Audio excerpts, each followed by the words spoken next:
Bonjour tout le monde, bienvenue.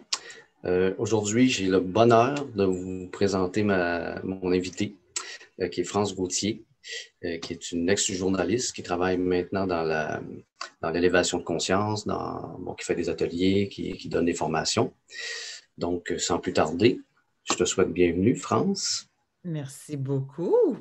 Ça me fait plaisir de me joindre à ta nouvelle création. Merci. Donc, premièrement, j'aimerais peut-être que tu nous parles un peu de tes origines, ton lieu de naissance, un peu ton environnement Mes familial. origines ethniques? Euh, tes- Alors, je tes- suis une blanche francophone, née en Gaspésie. Ouais. Alors, je suis née en Gaspésie, moi aussi, je viens de la campagne, puis je suis revenue à la campagne, j'habite maintenant dans les montagnes de l'Estrie. Mais j'ai surtout, oui, j'ai été journaliste à TVA pendant plusieurs années. Peut-être que les gens se souviennent que j'ai travaillé avec Jean-Luc Mongrain, entre autres, pendant 3 ans comme journaliste d'enquête. Pour ça, j'ai animé des émissions de télé. J'ai eu 3 vies jusqu'à maintenant, finalement, professionnelles. 10 ans de journalisme d'enquête, 10 ans d'animation télé. Puis là, ça fait 10 ans que j'enseigne. En 2010, là, j'ai eu une espèce de deuxième ou troisième bascule de conscience. On en a plusieurs dans une vie, là. En tout cas, j'en ai eu une autre.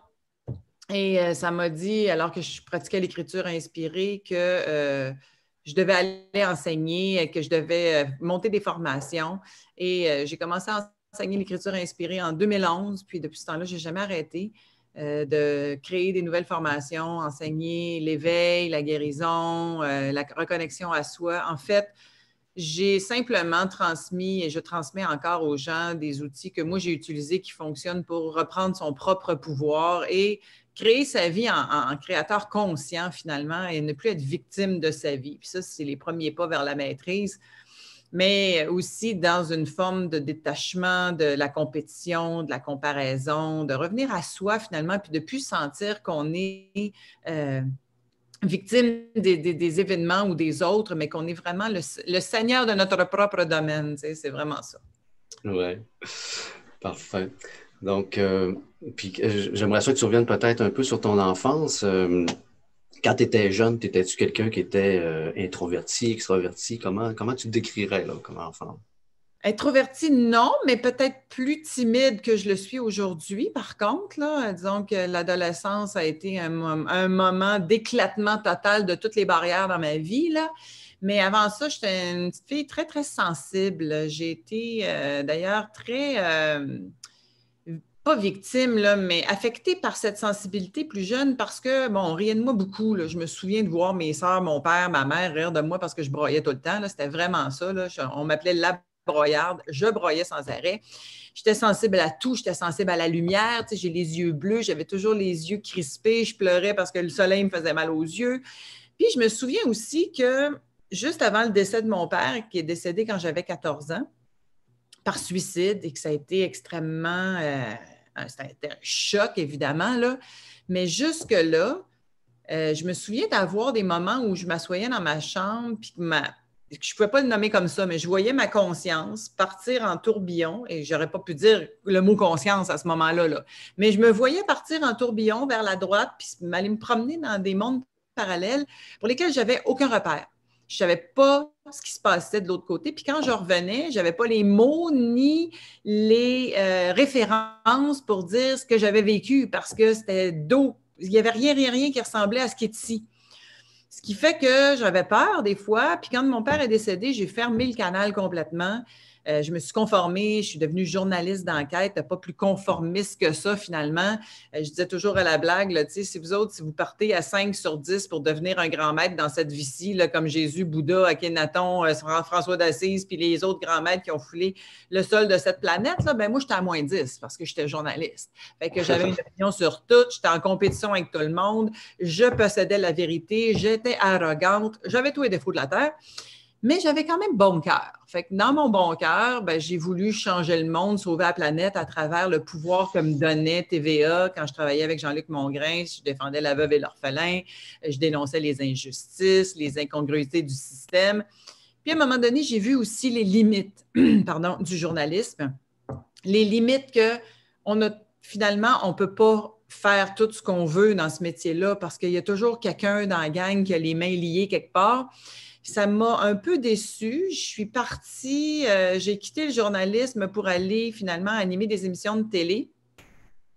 Et en animant des émissions de télé, parce que justement, mes enfants, j'ai eu des enfants là, dans cette période-là, puis je voulais être à la maison le plus souvent possible. Ça m'a donné une liberté d'être aussi de plus en plus moi-même, de découvrir un paquet de trucs. Et en 2002, alors que mes enfants étaient tout jeunes, ben là, Claire Lamarche l'histoire est très connue. Là. Claire Lamarche m'a envoyé voir une médium. Ça a changé complètement ma vie. Et là, je me suis mis à écrire des livres parce que j'ai eu une lettre en écriture automatique de mon père décédé. Puis ça a été vraiment une ouverture de conscience assez, je dirais même presque, c'est très brutal parce que je croyais à rien.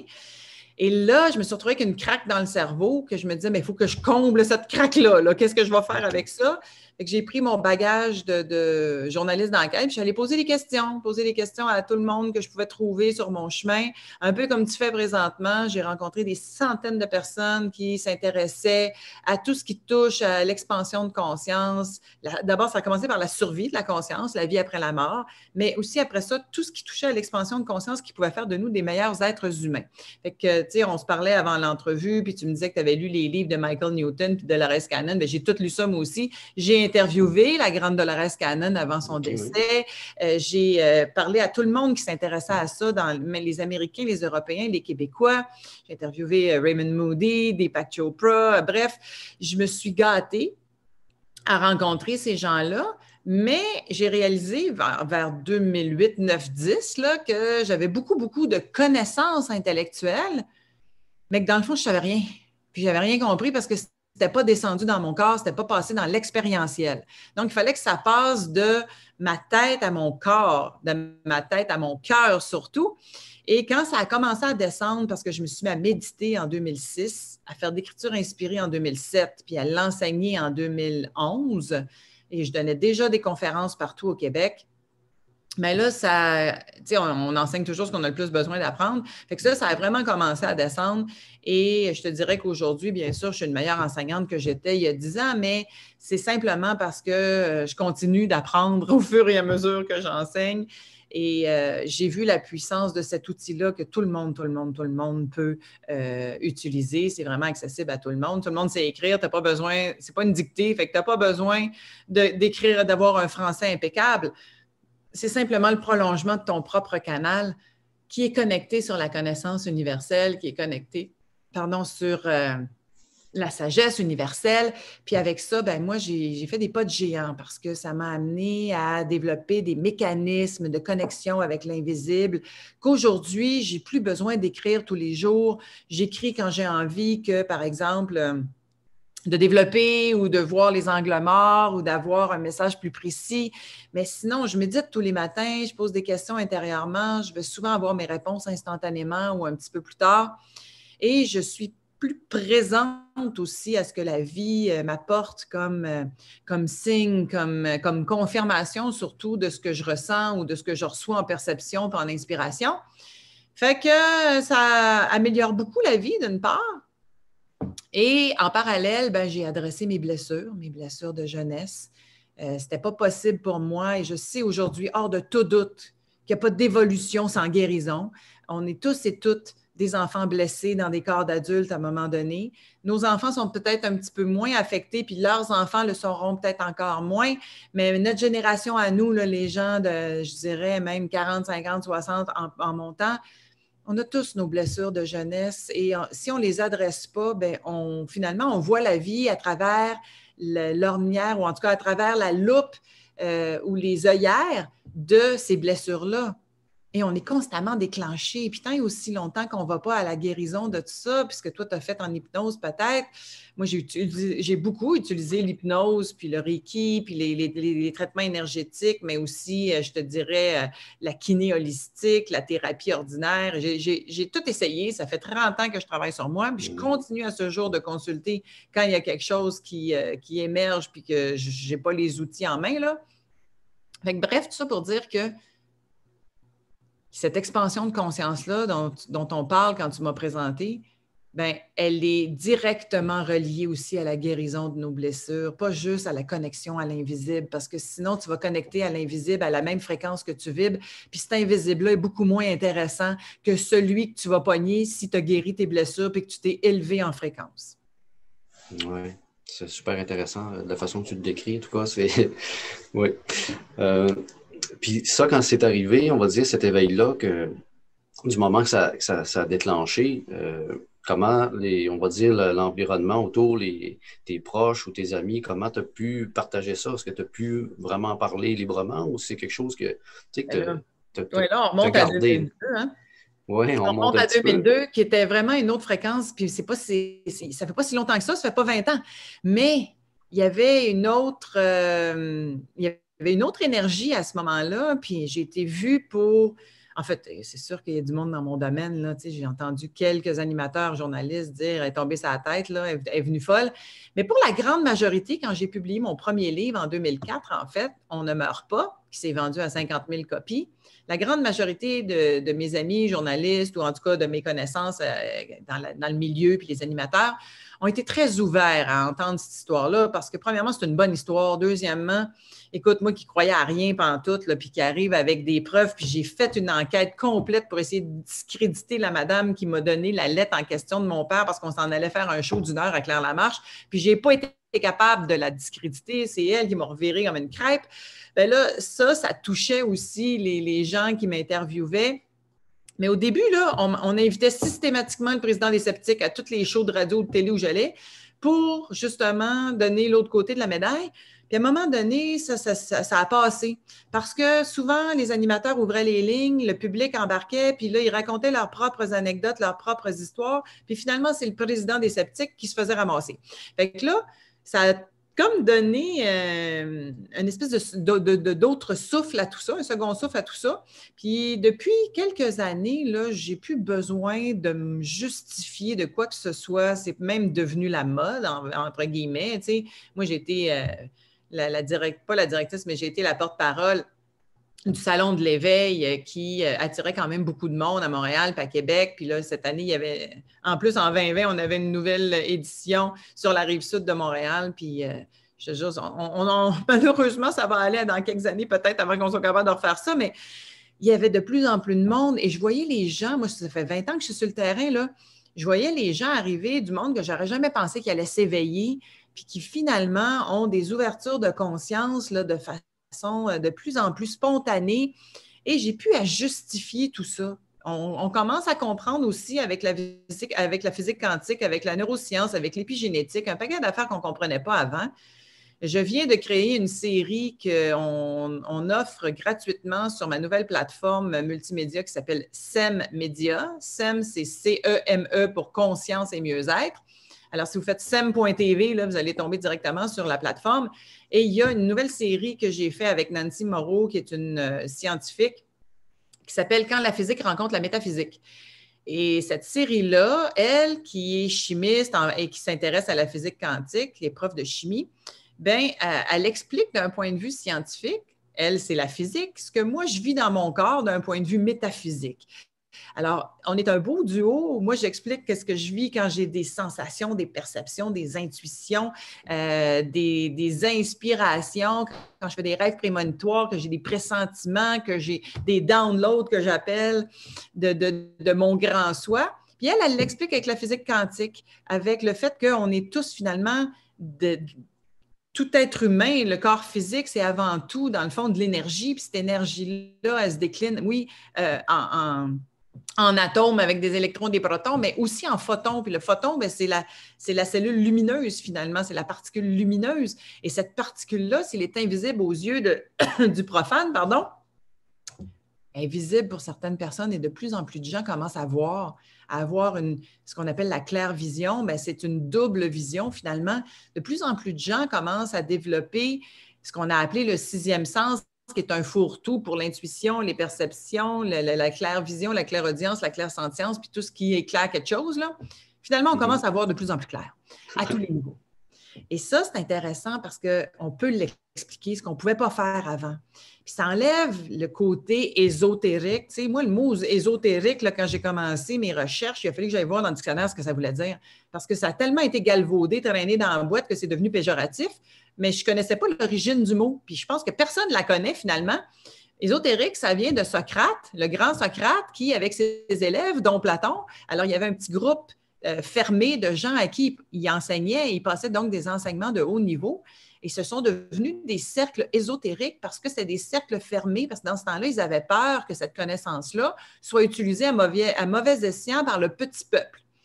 Mais moi, je dis que le petit peuple, il a grandi depuis 2500 ans, puis que là, on peut peut-être devenir des exotériques, ce que je suis moi-même. Finalement, je prends cette matière-là, je la remâche, puis je la repitche au monde pour qu'ils la comprennent. Fait que c'est ça, être une exotérique, puis je suis loin d'être ésotérique, puis je ne savais même pas ce que ça voulait dire.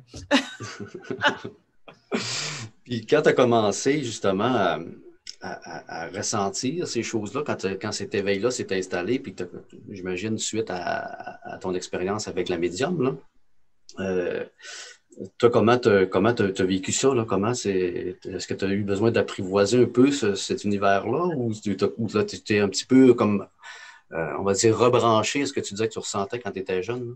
Et non, ça a été long avant que j'en arrive là. J'ai été en état de choc pendant un bon bout. Là. On s'entend. Ouais. Premièrement, là, moi, je croyais à rien. Je n'étais pas complètement athée, mais j'étais définitivement agnostique. Fait que ça voulait dire, prouve-moi que quelque chose, je vais te croire, mais sinon, ça ne m'intéresse même pas. Je n'avais jamais rencontré de médium de ma vie. Je ne savais même pas que ça existait, le monde qui prétendait parler avec les morts.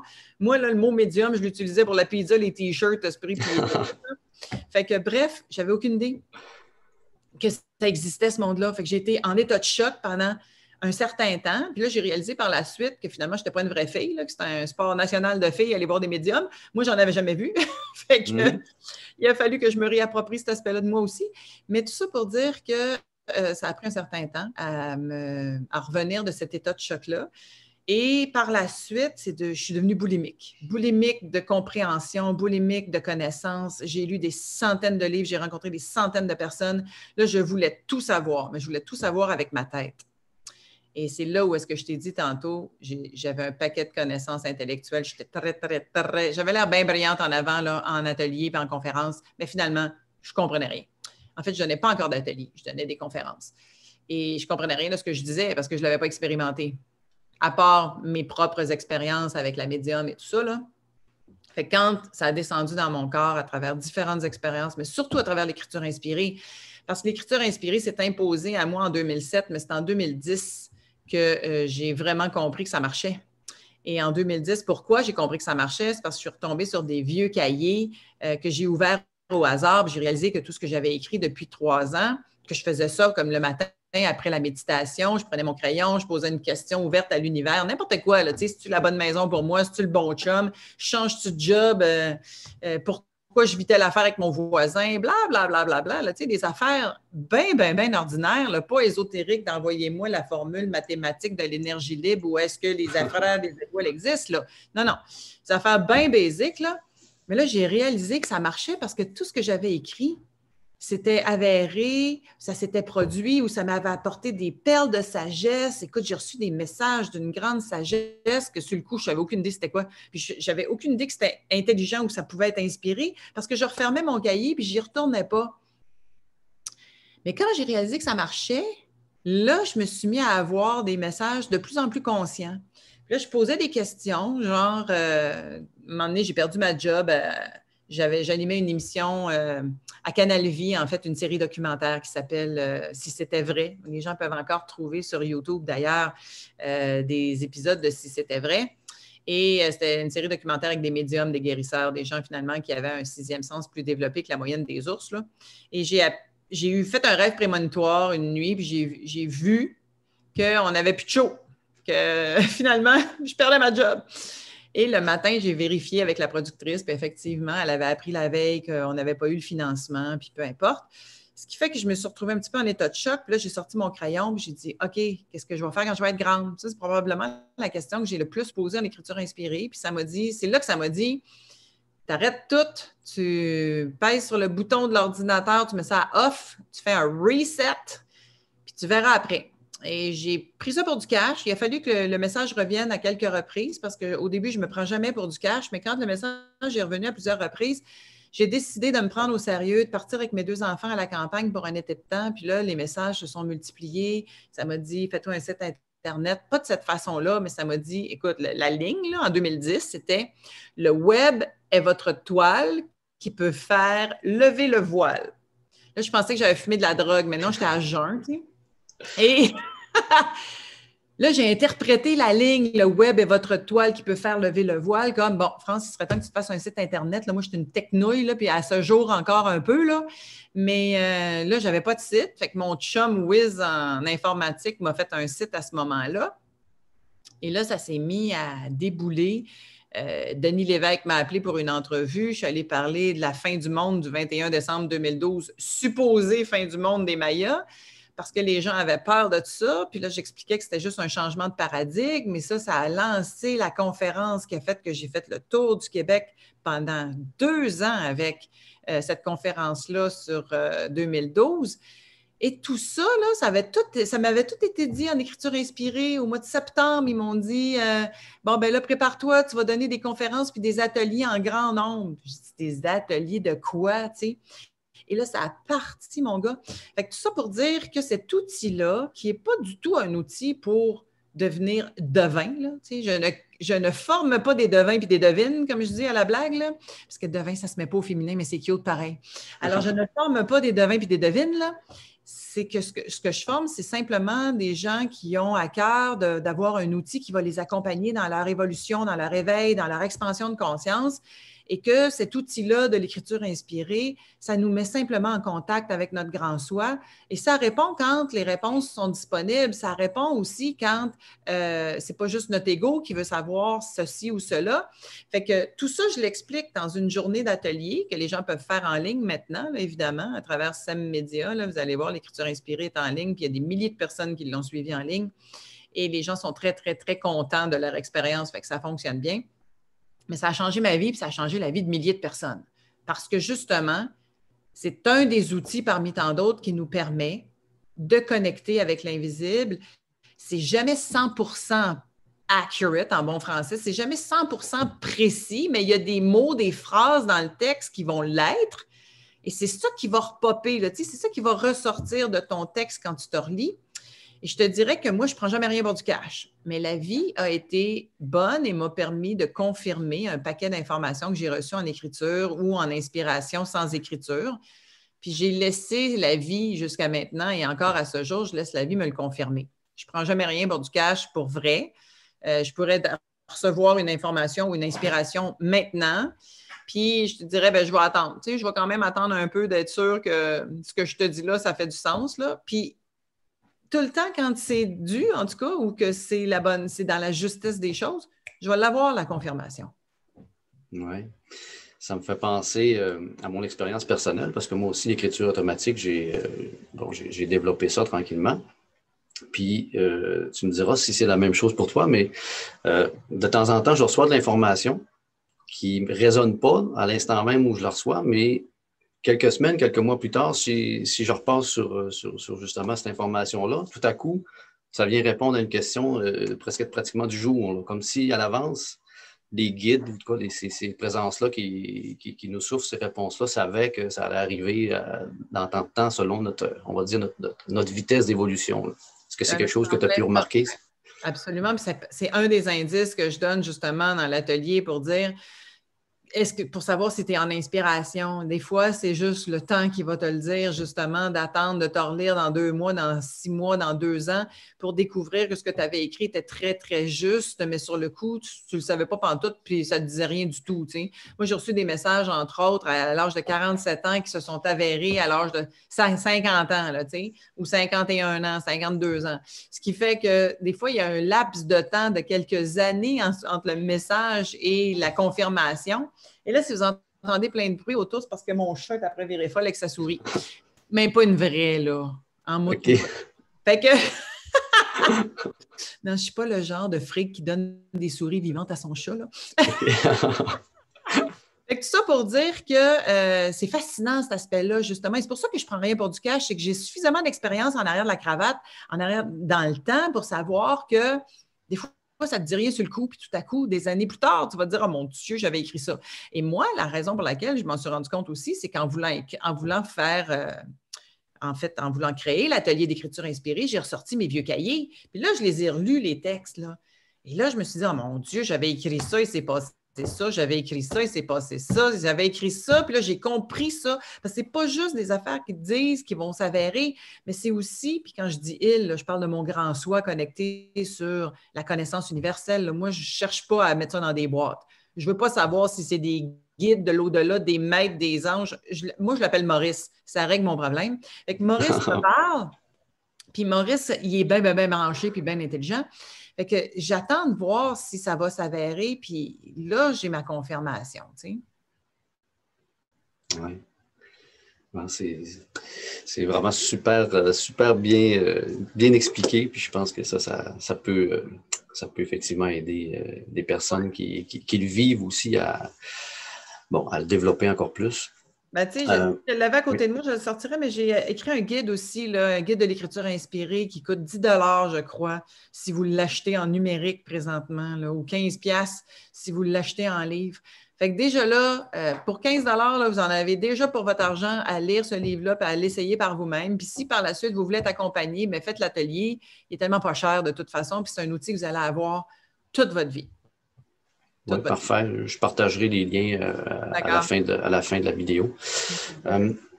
Puis pour en revenir je te dirais à la période qu'on est en train de traverser présentement, qu'est-ce que tu dirais à ceux qui, justement, peut-être sont en train de vivre un éveil là, à travers ces événements-là? Qu'est-ce que tu pourrais leur donner comme conseil?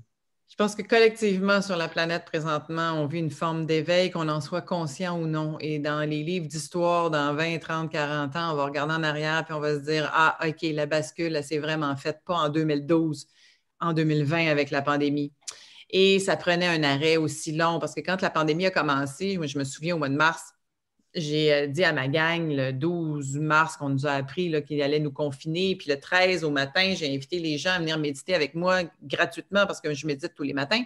On était 13 000 à méditer ensemble cette journée-là. C'est que je l'ai vu comme un clin d'œil. Puis j'ai continué, je l'ai fait tous les matins pendant 2 mois et demi avant d'inviter les gens à me suivre sur un groupe privé que je guide encore. Ce matin, je guidais mon groupe privé. On est 800. Et là, on expérimente la force du groupe. C'est absolument fascinant ce qui se passe. Puis là, présentement, on est en train d'accompagner le processus de transition aux États-Unis là, parce qu'on pense que tout peut sauter, puis probablement que ça va sauter pareil. Mais si on peut en atténuer un petit peu, bien, on apporte de la lumière là-dessus en groupe. Mais c'est surtout au niveau des témoignages des gens que je réalise à quel point c'est fort, là. Mais tout ça pour dire que je me souviens d'avoir dit au début de la pandémie, si ça dure 2 semaines, personne ne va avoir évolué, personne ne va avoir rien compris, puis on va revenir à la même place. Il faut que ça dure dans le temps. Je sais que vous ne voulez pas entendre ça, mais c'est ça qui doit se produire si on veut vraiment changer. On est presque 1 an plus tard, puis c'est toujours pas terminé, puis c'est pas terminé. Ça va se poursuivre dans le temps encore un peu, parce que l'humanité n'a toujours pas compris.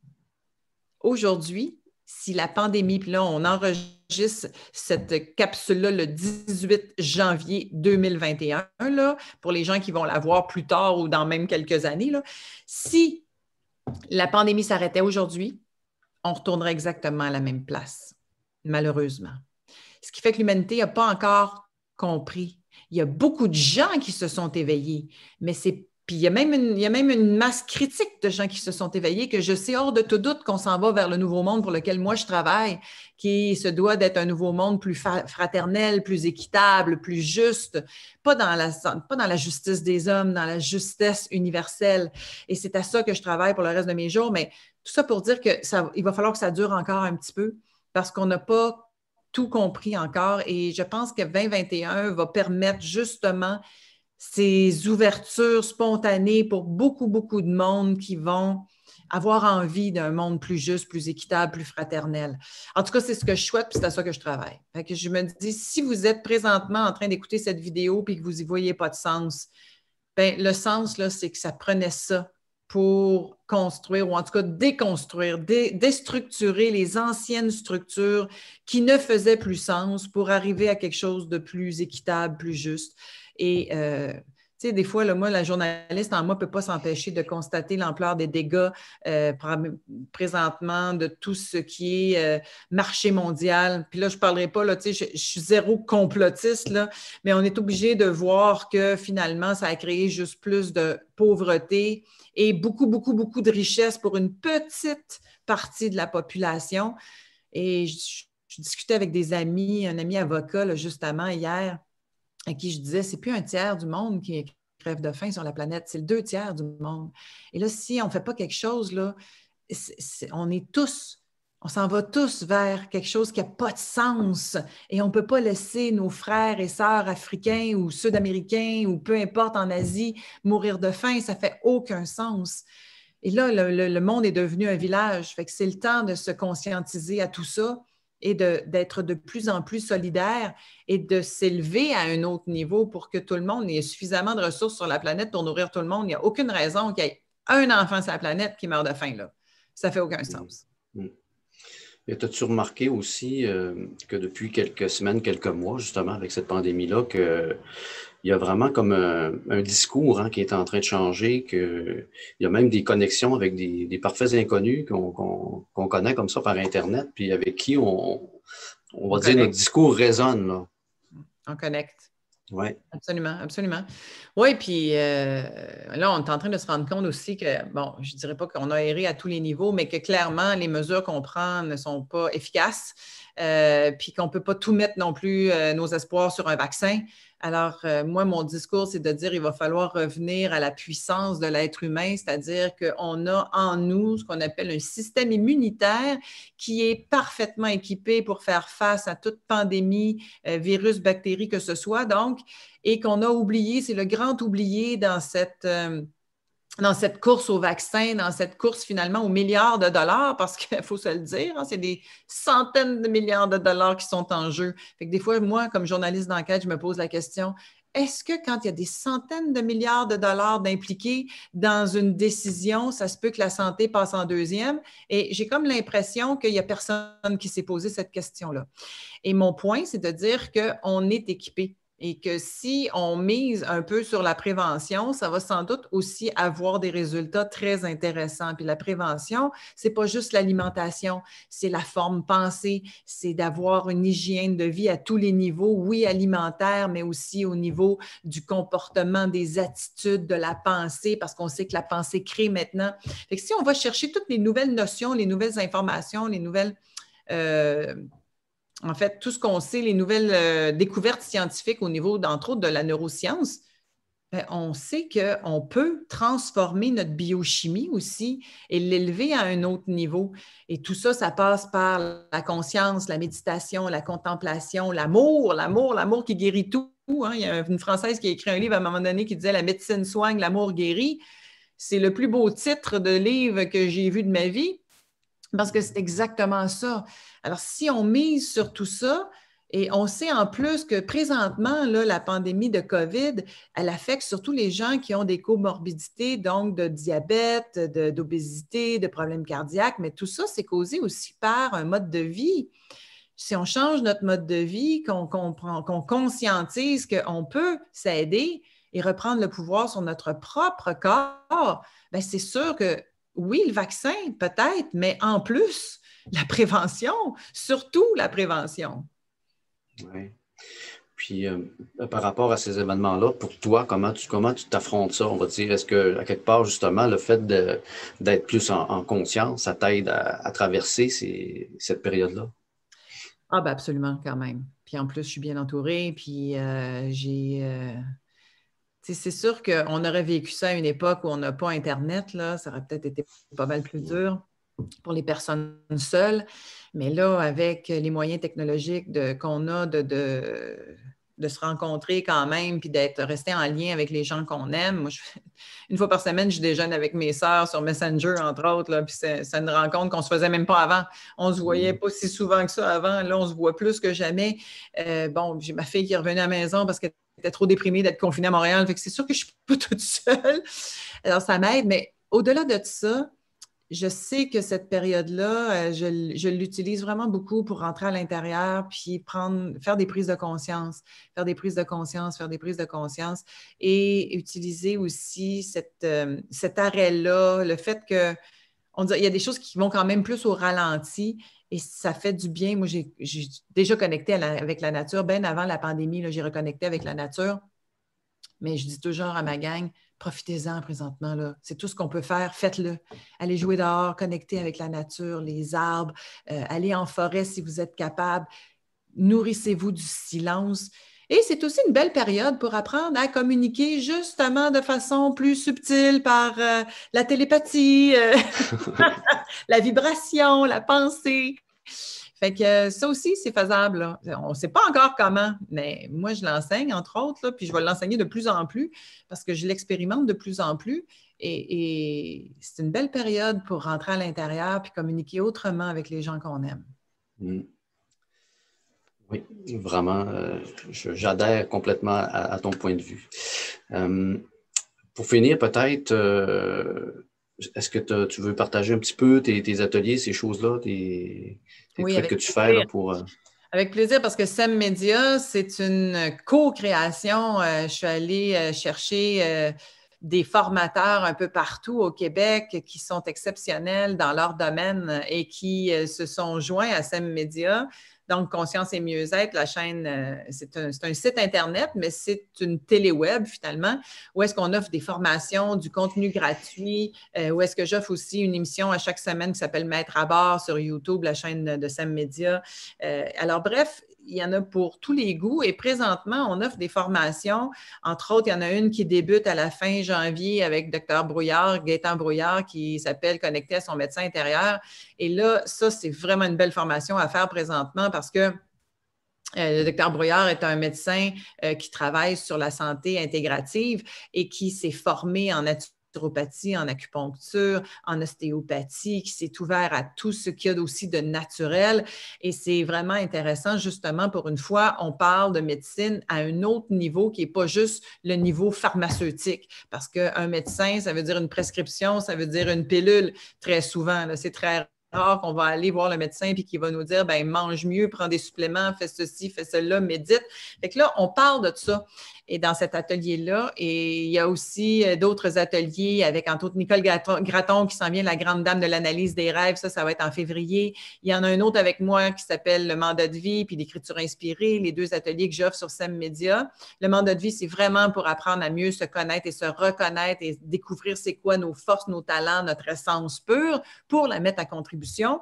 Il y a un atelier avec Pierre Lessard qui s'appelle Suivez le guide, qui est vraiment un bel atelier très spirituel où est-ce qu'on va rencontrer des grands thèmes de la vie d'un être humain pour se sentir plus outillé. J'ai un atelier en pleine conscience avec une psychologue. Bref, il y a un paquet d'ateliers. Ça, c'est une psychologue clinicienne qui offre cet atelier-là. Je me suis associée aussi à Martin Bilodeau, pardon, qui est bouddhiste, mais qui enseigne la méditation et le tantrisme, avec François Lemay, avec Christine Michaud. Alors, il y a plein de gens sur SEM Média qui offrent des formations. Et ça, ben, je vous invite à aller juste découvrir sem.tv, en fait, et vous allez voir s'il y a des formations qui vous intéressent. Puis vous pouvez aussi regarder gratuitement la série Quand la physique rencontre la métaphysique, qui a été un gros succès, puis qui l'est encore parce que les gens la découvrent présentement, puis on n'a que des commentaires dithyrambiques. C'est fascinant, c'est le mot le plus utilisé dans cette série-là. C'est fascinant de comprendre avec notre tête, enfin, puis avec un point de vue physique, qu'est-ce qui se passe dans notre corps quand on est en contact avec l'invisible. Fait que je vous invite à découvrir SEM Média, puis France Gauthier va continuer éventuellement à donner des conférences et des ateliers en présentiel quand ce sera possible, et peut-être même à faire des voyages d'éveil comme je faisais avant dans le Sud. Mais pour l'instant, puisqu'on est forcé d'être en ligne, bien, nous autres, on avait déjà commencé à travailler sur SEM Média avant la pandémie. J'ai eu le download, comme j'appelle, à l'automne 2019. Ça m'est descendu après la méditation. Ça m'a dit, tu vas faire une chaîne de téléweb, ça va s'appeler SEM Média. Puis là, j'ai fait ça avec ma collaboratrice, réalisatrice Nathalie Ducharme, qui a travaillé très fort pour monter le site Internet, tout donner la technique. C'est elle qui tourne avec moi. Elle est réalisatrice de télé. Fait qu'avec ma complice, puis avec notre petite équipe, là, je pense qu'on va offrir de plus en plus de formations extrêmement intéressantes pour outiller les gens à reprendre leur pouvoir puis à redevenir le souverain de leur propre vie, là, de leur propre domaine. Super. Merci beaucoup, France, d'avoir accepté mon invitation. Comme je disais, je vais partager les liens de tes différentes plateformes à la fin de la vidéo. Merci. Merci. Salut. À bientôt.